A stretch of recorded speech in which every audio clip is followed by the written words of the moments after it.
sommaire de cette édition d'information, les composantes impliquées par le mouvement d'humeur de l'Institut africain d'informatique IAI décident de durcir le ton dans cette édition d'information. Souleymane Koussoubé, directeur général de cet institut, est l'invité de la rédaction. À l'étranger en Inde, 2 ans après des initiatives hésitantes, l'État de ce pays est attendu pour des mesures fortes face à la recrudescence des viols collectifs. Voilà tout pour le sommaire. Bienvenue à tous. Assalamu alaikum wa rahmatullahi wa barakatuh. Lancé par le Premier ministre, chef du gouvernement, dans l'arème du fair-play du stade d'Angoundji, les travaux de la commission ad hoc du dialogue social se poursuivent à l'exemple de la sous-commission secteur privé qui se dit résolue et déterminée à intensifier leurs réflexions, comme nous le précise ici Ousmane Bina sur des images d'Isiak Bodorin Fafouni. Ouverts par le Premier ministre chef du gouvernement, les travaux de la commission ad hoc du dialogue social se poursuivent bon gré mal gré au stade sino-gabonais d'Angoundji, à l'exemple de la sous-commission secteur privé à pied d'œuvre, dans laquelle les commissaires intensifient leurs réflexions, pouvant apporter leur contribution dans l'apaisement du climat social dans notre pays. L'ambiance est vraiment particulière parce que la sous-commission dont je dirige, c'est une commission qui a pour trait de cadrer, d'améliorer les conditions de travail dans le secteur privé. Donc de ce fait, nous avons recensé au moins 8 secteurs d'activité. Nous avons recensé 8 secteurs d'activité, à savoir le transport, le bois, jardinage, sécurité, mines, BTP, hôtellerie, commerce, techniciens de surface et industrie. Donc ce sont des secteurs d'activité qui ont des problèmes parce que lorsque le chef de l'État nous avait reçus le 17 novembre, le lundi, il avait demandé de faire table rase, que toutes les forces vives de la nation puissent se réunir pour que nous essayions d'épulcher tous les problèmes qui minent chaque secteur d'activité. Au-delà du retard avec lequel les travaux ont été amorcés ce jour, la volonté des uns et des autres y demeure. Au vu de celle-ci, la sous-commission secteur privé devrait en principe proposer en temps réel et opportun le fruit de ces échanges auprès du gouvernement. Paralysées il y a plusieurs semaines, les activités au sein de l'Institut africain d'informatique connaissent un arrêt suite au mouvement d'humeur déclenché par les étudiants, le corps administratif et enseignant de cet institut. Retrouvons Ousmane Bina et Hadj Isiak Bodorin Fafouni. La grogne des étudiants du corps administratif et enseignants de l'Institut africain d'informatique IAI semble prendre des dimensions inquiétantes à en croire les composantes impliquées par ce débrayage qui ne trouve ici aucun écho favorable. À l'Institut africain d'informatique, il faut rappeler qu'il y a plusieurs situations, les enseignants, les étudiants et les autres couches sociales. Nous, pour ce qui concerne les étudiants, la grève que nous avons lancée depuis le jeudi 20 novembre 2014, c'est une grève en grosse partie liée aux conditions de vie et de travail à l'Institut africain d'informatique.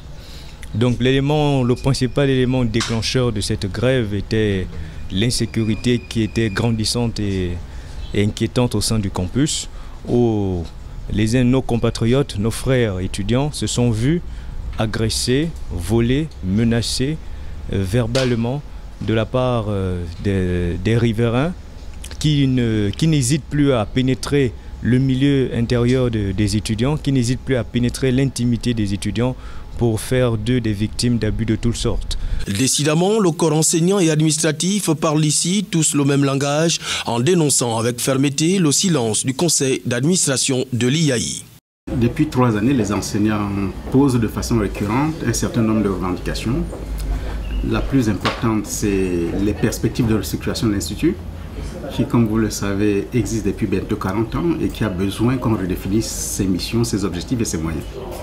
À côté de cette revendication de fond, il y a la lisibilité dans l'action de notre administration, il y a d'énormes problèmes d'intendance qui plombent l'activité et la vie au sein de l'Institut. Et c'est d'ailleurs la principale revendication des étudiants qui génère entre autres des problèmes de sécurité énormes. Donc voilà en gros, de façon succincte, les problèmes que nous connaissons ici à l'Institut. Des problèmes structurels qui sont liés à la base, pour une grande partie, sur le mode de financement de l'établissement. En réalité, pour une petite leçon d'histoire, l'établissement, lorsqu'il a été créé, il y a déjà plus de 40 ans, et fonctionnait sur le modèle des cotisations des États membres. Et puis avec les crises qui sont nées dans certains des pays membres, les cotisations se sont fait rares comme dans malheureusement beaucoup d'institutions africaines. Et donc l'établissement a commencé à avoir des difficultés dans son fonctionnement. Jadis faisant la fierté du continent, l'Institut IAI reste rien que de nom. L'autant plus savoir est envahi par des hautes herbes, l'état de décrépitude avancé des bâtiments par ailleurs, défraîchis par le poids de l'usure. Tout ce tableau sombre mériterait une réflexion intense lors des travaux du conseil d'administration d'IAI. Et puis au regard de l'urgence de la situation qui prévaut à l'Institut africain d'informatique, la tenue du conseil d'administration est appelée de tous les vœux par les composantes impliquées de ce dossier. Voyons tout cela avec Fatim Machitanda et Hadj Isiak Bodora Fafounmi de notre rédaction.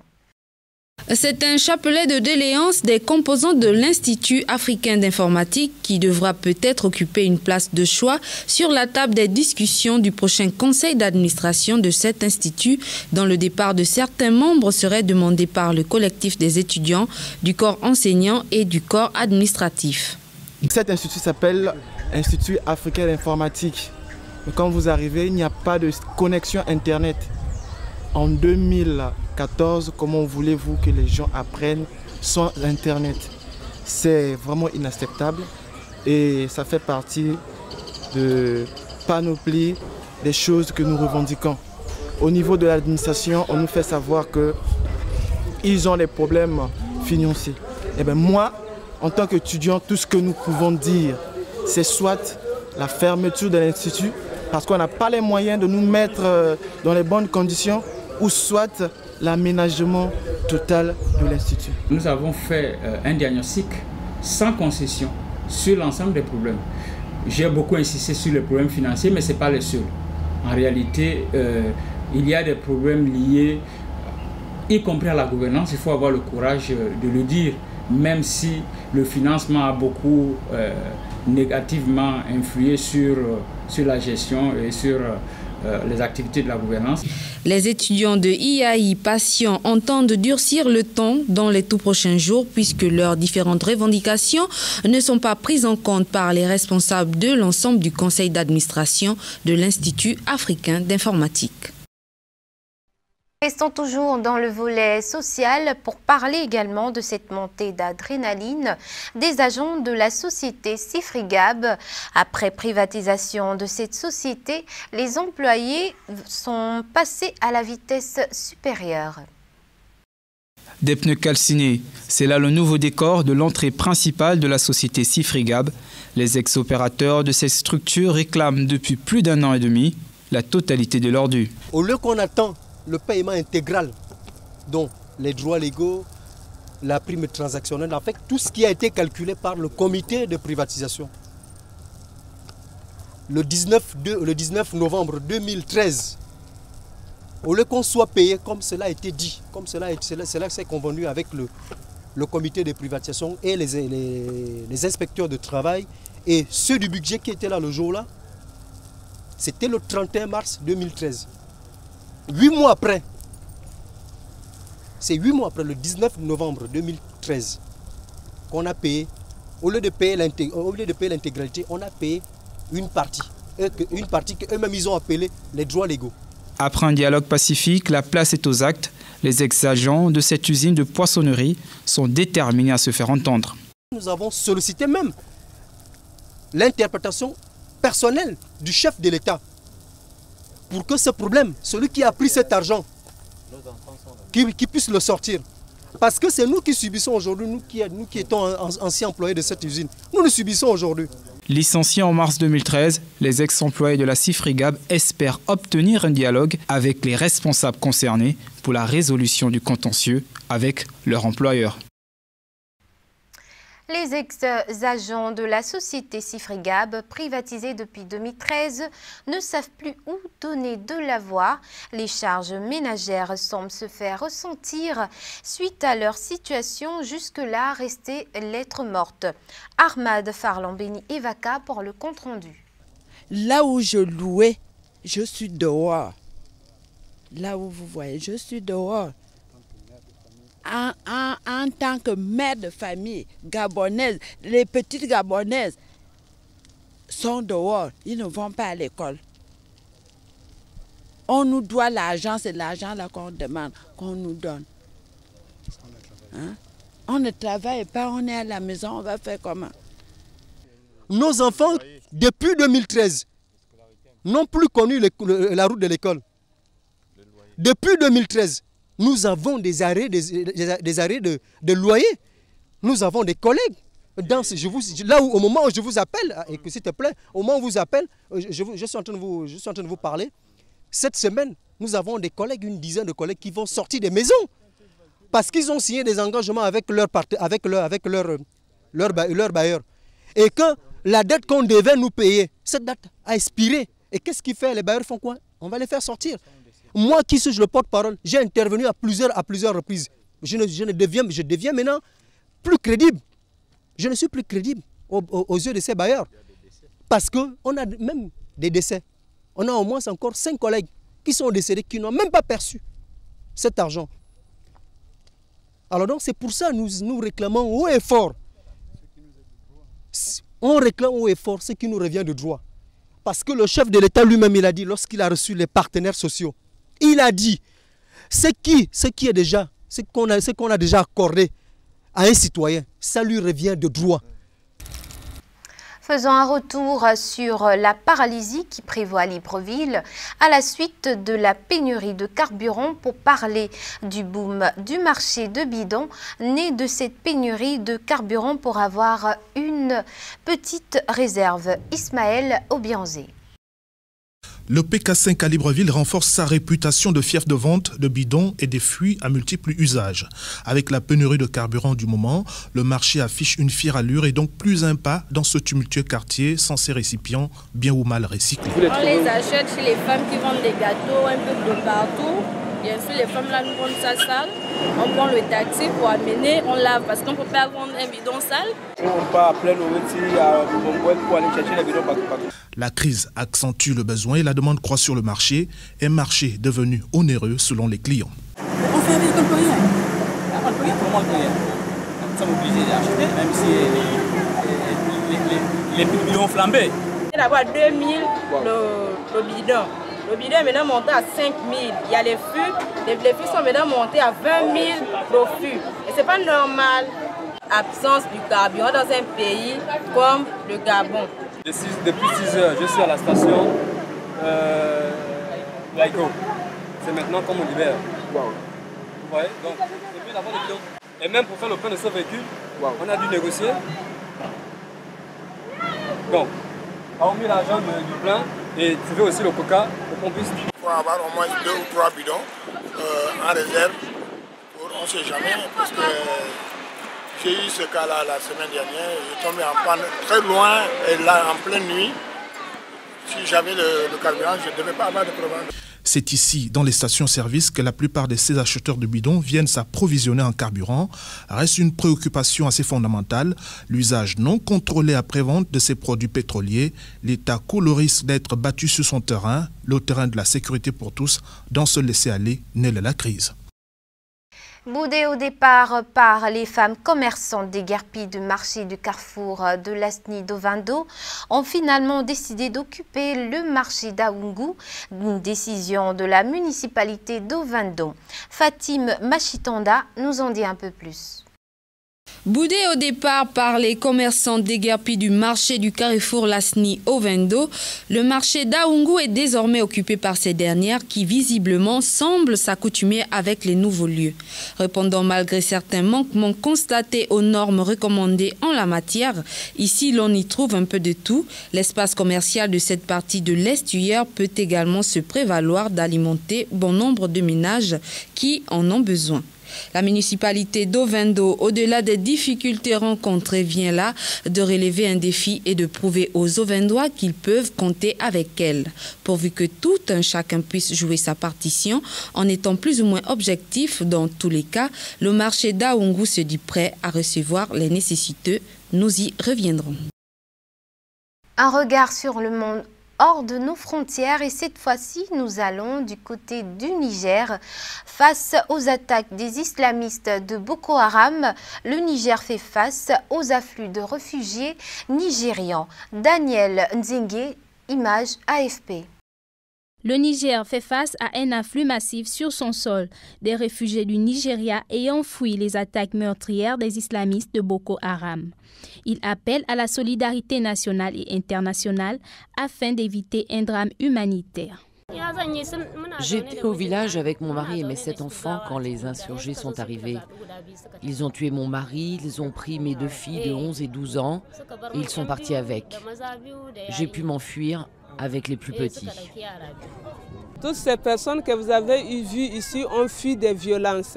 Ils ont vécu en fait en réalité eux-mêmes les violences au niveau du site de Damasak. Il y en a ici des centaines de familles qui soit sont en séparation, la famille ne trouve pas le reste de leur famille, des femmes qui ont vu leur mari tué, des femmes qui ne savent pas aujourd'hui où se trouvent des enfants même séparés de leur famille, etc. Donc on a tous les genres de situations ici.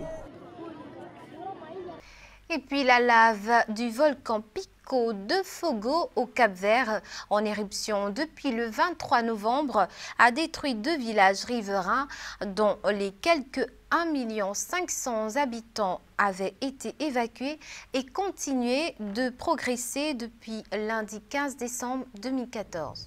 2 ans après le viol en Réunion d'une étudiante dans un bus à New Delhi, décédée de cette blessure, les chauffeurs de Rix House doivent suivre une formation de sensibilisation aux gens. Un reportage de l'AFP. Heure de pointe à Delhi. Des milliers de personnes rentrent à la maison. Et pour beaucoup de femmes, le choix de leur moyen de transport est une question cruciale. 2 ans après le viol en Réunion fatal d'une étudiante dans un bus de Delhi et 1 semaine après le viol d'une passagère par un chauffeur de la société de voiturage Uber, la sécurité des femmes continue de poser problème dans la capitale indienne. Je ne me sens vraiment pas en sécurité parce qu'il y a des voyous qui rôdent dans le coin. Vous fixent du regard. Beaucoup de personnes sont mauvaises et vous regardent comme un objet sexuel. Après l'agression, Uber a été interdit d'opérer à New Delhi. L'entreprise est critiquée pour ne pas avoir vérifié le casier judiciaire du conducteur, sous le coup de plusieurs mises en examen pour viol et vol. L'affaire a poussé le chauffeur de taxi de la ville à réclamer au gouvernement des mesures plus drastiques afin de réguler ces sociétés de voiturage. Une chose dont nous devons nous souvenir, c'est que ce n'est pas un service technologique. C'est un service de taxi. Nous devons comprendre la mentalité des conducteurs, comprendre les défis de ce secteur, comprendre la façon de réguler et contrôler ces questions. Nous avons aussi un environnement et un écosystème qui rendent cela très difficile. En réponse, les autorités ont imposé des cours obligatoires de sensibilisation pour les chauffeurs de rickshaw. Avant d'être attaquée avec son compagnon, l'étudiante victime du viol collectif de 2012 avait tenté, en vain, de héler un rickshaw. Son agression a réveillé les consciences du côté des conducteurs. La mentalité de tous les conducteurs, même des plus expérimentés, a changé. Quand nous voyons une femme sur la route à minuit ou 1h du matin, ça nous rappelle ce viol collectif dans un bus. Je fais de mon mieux pour déposer les femmes en toute sécurité. Près d'un tiers des 120 000 chauffeurs de rickshaw de la ville ont suivi ces cours. Une fois achevés, la formation leur permet d'afficher l'inscription Ce rickshaw responsable respecte et protège les femmes sur leur véhicule. Mais avec plus de 25 000 viols déclarés à Delhi cette année, la route reste longue avant que les femmes puissent se sentir pleinement en sécurité lorsqu'elles se déplacent dans la capitale. Le Venezuela, le deuxième pays le plus violent au monde. Alors pour certains, la sécurité n'est pas un sujet à prendre à la légère. Les Vénézuéliens les plus fortunés sont prêts à dépenser des dizaines de milliers de dollars pour assurer leur protection. Reportage. Dans cette entreprise de sécurité de Caracas, on peut faire blinder sa voiture et l'équiper de vitres résistantes aux balles pour quelques dizaines de milliers de dollars. Une somme que de plus en plus de Vénézuéliens sont prêts à dépenser pour assurer leur sécurité. Ça peut être un grand chef d'entreprise comme une personne ordinaire qui possède un petit commerce. Cela ne fait pas de différence quand il s'agit de blinder une voiture. Les gens veulent se protéger et ils en ont effectivement besoin. Le Venezuela est aujourd'hui le deuxième pays le plus meurtrier au monde, derrière le Honduras. En 2014, le pays a compté presque 4 enlèvements par semaine et 65 homicides quotidiens. Alors les Vénézuéliens qui en ont les moyens ne lésinent pas sur leur protection et le business de la sécurité est devenu très rentable. Les vitres blindées, gilets pare-balles ou encore gardes du corps ne sont plus réservés aux seules personnalités. Il y a deux choses fondamentales dans ce pays. C'est la sensation d'insécurité et le besoin de se sentir protégé. Au Venezuela, la criminalité a augmenté de manière exponentielle. Mais se protéger a un coût. Au moins 2000 $ pour un gilet pare-balles et la même somme par mois pour une escorte de garde du corps. Un investissement hors de portée pour la majorité des habitants du pays où le salaire minimum est d'environ 50 $. Le mieux, c'est de passer le plus inaperçu possible, de faire profil bas et de passer très simplement dans n'importe quel endroit.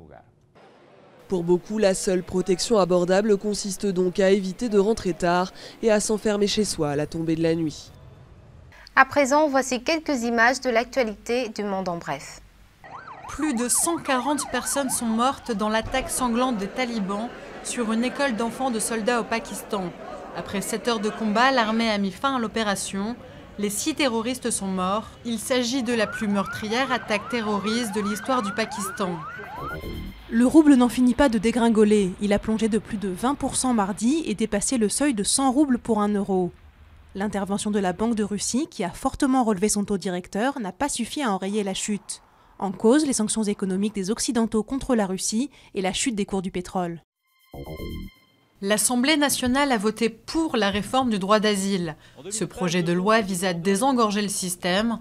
Il prévoit notamment de raccourcir les délais d'examen des demandes d'asile, de 2 ans actuellement à 9 mois en 2017. Polémique autour de la e-cigarette au cannabis. Présentée à Paris par une société franco-tchèque, elle contient de l'extrait de chanvre naturel. Ses fabricants assurent qu'elle n'a pas d'effet psychotrope, mais un effet relaxant et anti-stress. Marisol Touraine a immédiatement annoncé qu'elle allait saisir la justice pour la faire interdire.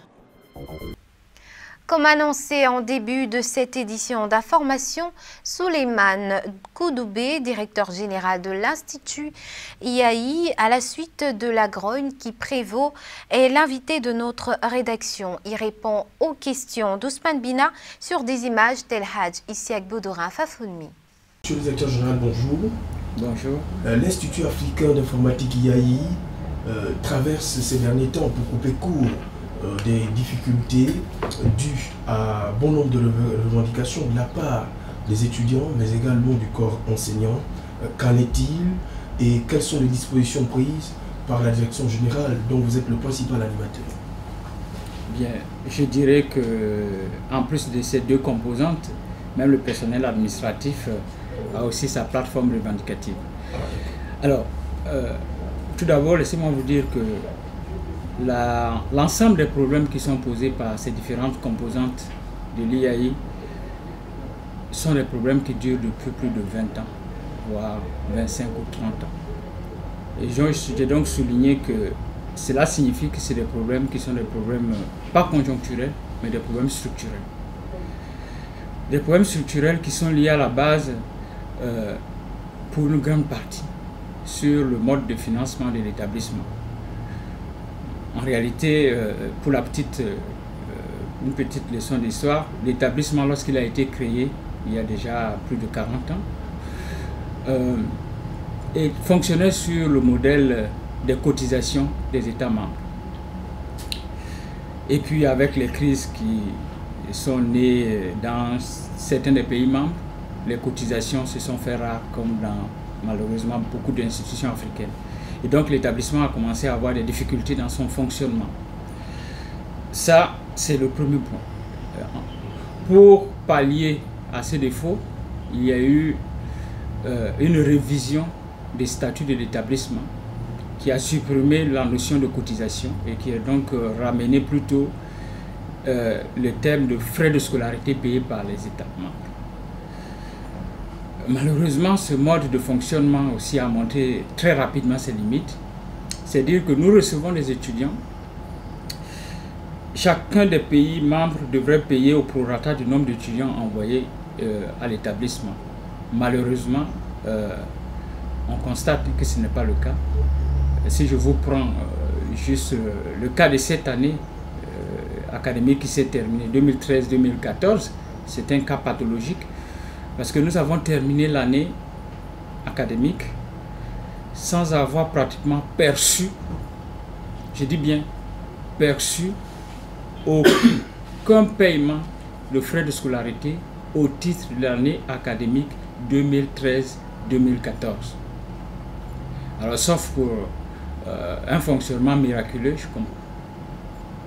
je ne vois pas comment l'établissement pourrait s'en sortir. Alors, l'année a bien sûr, comme conséquence, été émaillée de grèves, de suspension d'activités. Ça a été d'abord le personnel qui, après plusieurs mois d'arrêt de salaire, a arrêté son activité, ainsi de suite. Tout cela est aggravé par, je dirais, un problème initial au sein de l'établissement. C'est que, comme vous avez pu le constater, sur le plan infrastructurel, l'établissement a hérité de locaux qui sont considérés comme des locaux temporaires et qui sont malheureusement restés plus tard des locaux définitifs. Et donc, vous verrez que les infrastructures en termes de bâtiments, en termes de salles de classe, ne sont pas à la hauteur de la réputation de l'établissement. Et de fait, sa réputation a été faite non pas sur la beauté de ces infrastructures, mais plutôt sur la qualité des produits qui sont sortis de cet établissement. Et de ce point de vue, malgré tout, l'établissement reste une référence en matière de formation dans les TIC. Je dis malgré tout parce que quand on prend l'ensemble des aspects, on trouve que le label de l'établissement est malheureusement écorné par les dysfonctionnements liés à la fois essentiellement au mode de fonctionnement, au mode de financement, qui a généré aussi donc des dysfonctionnements au niveau même de la gouvernance, parce qu'il faut aussi reconnaître que lorsque on ne peut pas planifier des investissements, en termes d'achat d'ouvrages, en termes d'achat de matériel didactique, parce qu'on ne reçoit pas ce qu'il faut, il est clair que ça va entraîner les effets que vous voyez. Merci à tous de nous avoir reçus chez vous. L'actualité continue sur Nour TV. Demain, j'aurai le même plaisir de vous retrouver. Assalamu alaikum wa rahmatullahi wa barakatuh.